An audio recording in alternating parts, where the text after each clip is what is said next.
Good morning, everyone. And let me start by saying thank you for giving me the honor to speak at the launch of such a great initiative. I'm really proud to be part of today's agenda, even if only remotely, because I think that the launch today marks the start of a really important journey and network that will improve South Africa's education system. So thank you and congratulations for all of you for making NASCEE possible and for taking the moral leadership to work collectively towards an improved education system where every child has an opportunity to succeed. I think that your leadership in setting up a network for sustainable improvement is part of a wider trend to counter the fragmentation that many low and middle income countries struggle with. And as such, you can really be a role model for other countries across the world in how to prevent fragmentation from different reform programs and how to create a more sustainable change by binding together donor organizations, NGOs, and state actors, and ensuring that that you work collectively towards long-lasting reform, because that can only really come about when you align your efforts and join your collective knowledge and networks to create sustainable change. And your network and contribution today, particularly, is a really vital step in ensuring such an agenda and becoming a role model for other countries to follow as well. And I hope I can offer you some inspiration for such an agenda and to offer some examples of other countries that are working on similar attempts. And the first example that I'm most familiar with is from Kenya, where Rebecca Crook has initiated a fellowship program called METIS, which brings together education leaders in Nairobi, providing them with coaching, a community of practice, and connections to talent and capital. And that network not only allows these leaders to develop their talent, it also allows them to build an ecosystem in which they can share good practice, work towards higher quality models of change. And that's proving to be really successful in tying people together towards a common agenda for change. Now, the second example I know about is from Bangladesh.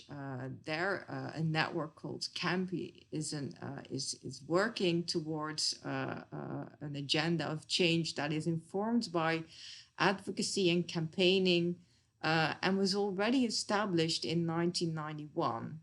And over the past years, the network has really grown into a membership of more than 1,000 NGOs, researchers, educators, and other civil society organizations who are all committed to achieving the education for all goals. And they do so through policy advocacy, networking, campaign, research, and capacity building of all its member and partner organizations. Now, these two examples vary greatly in their approach and breadth, but in the end, they're all trying to do the same thing as you're trying to do today, creating a network where the collective outcome is more than the sum of the individual parts, where cross-fertilization leads to choices and a set of activities which benefit everyone. Now, how can we create such a network, and what are some of the conditions which will help those networks, such as the ones that you're establishing, can be effective and thrive, and where institutional boundaries do not get in the way? Because we often see that networks, particularly in the starting phase, are struggling because of the member organizations all having their own agenda and having to create space and time for the collective work, and where also maybe individual organizational agendas may get in the way of that collaborative work. And we know from research that effective networks have a number of features in common. And I've written about some of those with James Keevy and Tom Kay. So I won't go into these conditions in detail, but just summarize them quickly for you. We know that leadership and role models are really important in establishing successful network. We know that trust is important because it allows these organizations and individual members to collaborate effectively and share some of their knowledge and resources. We know that technology can be a real enabler in supporting collaboration as it allows members to share their knowledge and share data and ideas. We know that evaluation and monitoring can also improve the collective work of the network as it allows you to understand how effective the collaboration is and whether you're actually improving learning outcomes. We know that a shared vision is important as it binds people and organizations together. But even more importantly, particularly in the start of a network, is to just start collaborating. Start working together on a problem, on something that can really improve learning outcomes, and try to establish what we call quick wins, because these quick wins really allow you to develop trust. It allows you to celebrate success, and it will improve the legitimacy of your network.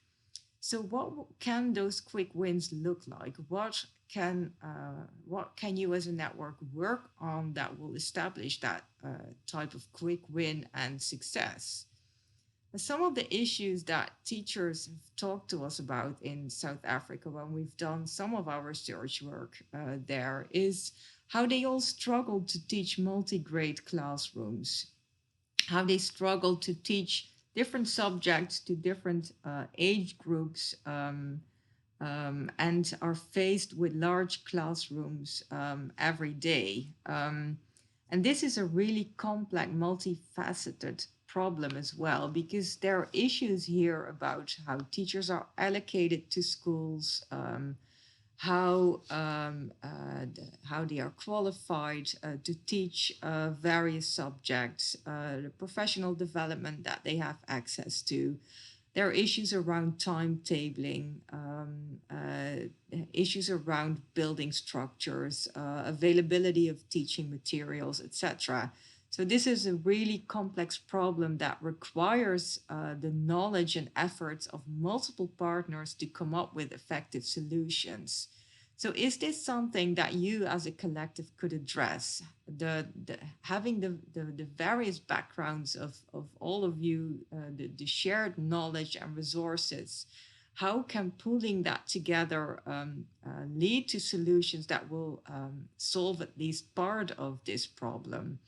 Coming up with solutions even for a small number of teachers in a small number of schools can establish that type of success that can really improve the legitimacy of your network and create a successful agenda for change for the future. I'm sure you will have many more examples that you will have talked about yesterday and today as well. And I'm hoping that the start of this network will help you think through some of these problems and help you think about some of the solutions that you as a collective can work on. At this point, I'm just here to say that the international community is here as well to help you unlock some of these successes from other countries, to help you think through some of the research evidence that you can use in solving some of these problems. And I really hope that we can have a conversation about this in the future as well, where you can celebrate some of your successes as well. So let me end the opening of today by wishing you good luck on this journey that you are about to start together, and wishing you a very fruitful day today in setting the agenda for the future. And I'd be really pleased to come back and have a conversation and hear about some of the work that you've been developing today and over the next couple of weeks, months, and years. So congratulations again, and really look forward to hearing more and wish you a very inspiring day today.